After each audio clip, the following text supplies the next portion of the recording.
Well, dito lang naman kami pumapasok. At meron siyang luxury reception dito.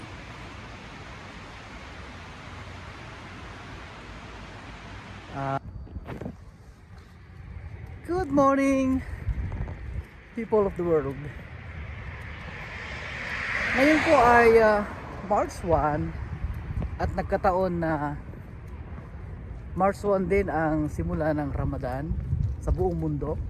Maybe, kasi kung minsan hindi naman sabay-sabay, depende sa pagpapakita ng paliit na buwan. Against the light na yata to. So, sa araw na ito ay maobserba natin ang pagpapasting ng mga kapatid na Muslim kahit na hindi Muslim na gaya ko. So, ang mga restaurants dito na dating napakaingay na lugar sa gabi at araw, napaka-busy, ngayon ay tahimik dahil mamayang gabi pa magsisimula ang operations nila. Ang mga riders, gaya ng makikita niyo sa aking background yan, mga ano yan, mga kita riders, mga food deliveries, ay rest muna nila ngayon at magsiservice sila mamayang after 6 or paglubog ng araw. Itong nakikita nyo ngayon na restaurant ay busy ito. Maybe 24 hours nga ito nag-ooperate. Ganon din sa ating kaliwang bahagi.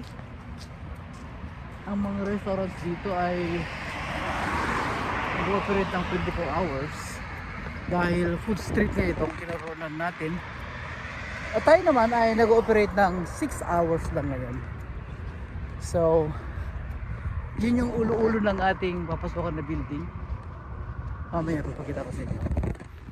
Tayo naman ay maglalakad na lang instead of mag-gym. Maglalakad na lang ako kasi sandali lang naman ito. More or less 30 minutes makakarating na ako. So, nakalibre na ako ng pag-exercise. Well, dito na tayo sa malapit. Ito yung mga bikes na narerentahan. Ako nag-rent na ako dito eh. Ito ay meron siyang i-scan dito. Pero may apps ka dapat, tapos may bayad 30 meron siyang load na 30 reals pataas. At ito naman parehas din ng apps. Itong scooter. Halimbawa, kayo ay bumaba sa bus o kaya sa metro. Ito yung metro station nila eh. Malaki. Bumaba ka sa metro at meron ka pang lalakbayin sa pagitan ng paglalakad at tinatamad ka na, pwede ka na mag-scan ng bike o kaya scooter. Yung pala yung ano, yung landmark ng Saudi Arabia, yung building na yan, yung Kingdom, nakikita nyo yun sa background. At dito naman yung landmark dito sa parteng King Fahad 2. Dito kami pumapasok, so dito na rin ako naglalakad. Sa mga na nakakapunta na rito sa Riyadh Gallery, ito lang naman yung southern part ng Riyadh Gallery. Katabi niya yung Burger King sa King Fahad Road. Bale, ang building na to na pinapasokan namin ngayon na pag-aari ng company ay nasa in between ng King Fahad Road at Oliya Street. Ang nasa tabi natin ngayon na napapanood nyo ay ito yung metro station. Papakita ko sa inyo ang pintuan niya pababa. Pero ito ay pa-counter. So kung dito ka bumaba sa akin naroonan ko, malamang magkahagdan ka kasi yung escalator ay pabalik. Tingnan natin. Bukas. Yun. Yung escalator ay paakyat. Unfortunately sa oras na ito, ang metro ay hindi magbubukas sa Sabado ng maaga. Magbubukas siya mamayang 10, pero on other days 9 yata siya magbubukas. Pero pag hindi siya Ramadan naman, maaga siya. Kaya yung mga maagang pumapasok ay pwede silang sumakay ng maaga. Napakaganda ng street ngayon sa Riyadh. Lahat yata ng main street ay nilagyan ng jogging area. At kung napansin nyo kanina, meron din siyang bike lane. Ito rin na line niya na nilalakaran ko. Ito ay bike lane at saka jogging lane dito. Ito nga nakikita nyo ngayon, ito ay parking booth may bayad ang parking dito. Kung wala kang kaalam-alam naman sa pagbabayad, gaya dito, halimbawa, hindi mo alam gamitin to, meron siyang ATM scanner dito, meron siyang QR code, pwedeng cash, pwedeng ATM, pwede kang bariyahan kung sobra yung pera mo. Pero kung hindi ka marunong yan, ipark mo lang yung sasakyan mo dyan. Tapos, pagkatapos mong umalis, may mag-detect sa'yo na ikaw ay may parking fee na hindi pa nabayaran at bayaran mo na. Ewan ko lang kung mayroon siyang tinatawag na penalty, dahil di ko pa masubukan dahil ang kotse ko ay ito lang, Adidas.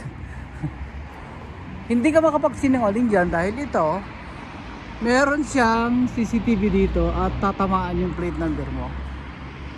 Kagandahan, ang plate number dito ay naka-registered sa kung sino yung nagmamaneho. Not necessary may-ari. Kasi once na minaneho mo ang sasakyan dito, i-register mo siya na ikaw ang naka-handle. Kahit na nirentahan mo, naka-register sa ikama mo. So, in case sa anumang meron kang violation, hindi ko naman sinasabi na violation yung hindi pagbayad ng parking fee. Kung may violation ka, automatic alam nila kung sino ka at sino ang may-ari ng kotse na yon, sino ang nag-drive sa oras na yon. Hindi gaya sa bansa natin sa Pilipinas na hindi ganoon. Well, nakaka-enjoy naman itong ating paglalakad dito dahil maganda ang kalsada. As I said while ago, napakatahimik ngayon ang paligid. Una sa lahat, nagsara yung Al-Haram dito.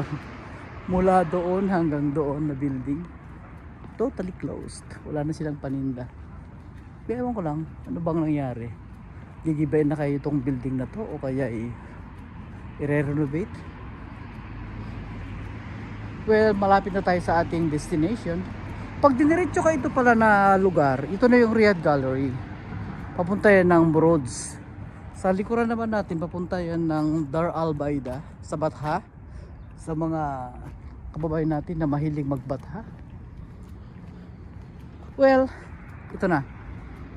Nandito na tayo sa malapit sa ating worksite.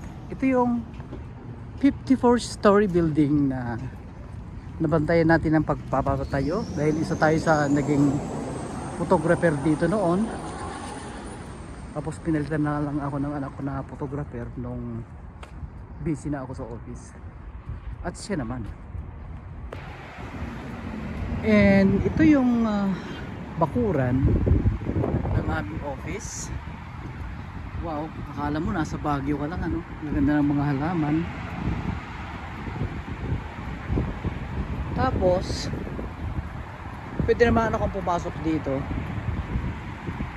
Papasok tayo sa parteng King Fahad Road Gate.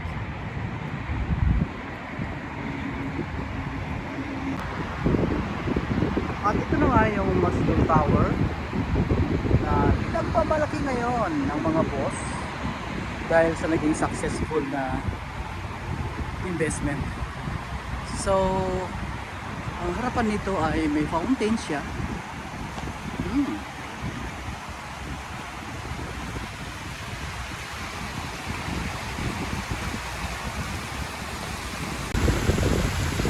Well, dadaan tayo ngayon sa magandang natin. Wow, sarap dito magtambay eh. May ano may isda? Wala eh. Bet mo yung bulsa na lang sa iyo.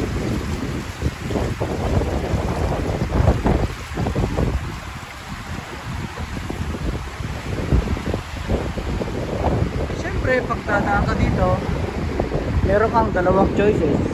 May director at may rotating door naman. Subukan natin ito rotating door kung pwede. Yun, gumalaw. At ito na nga yung lobby na napakaganda. Well, dito lang naman kami mapasok. At meron siyang luxury reception dito.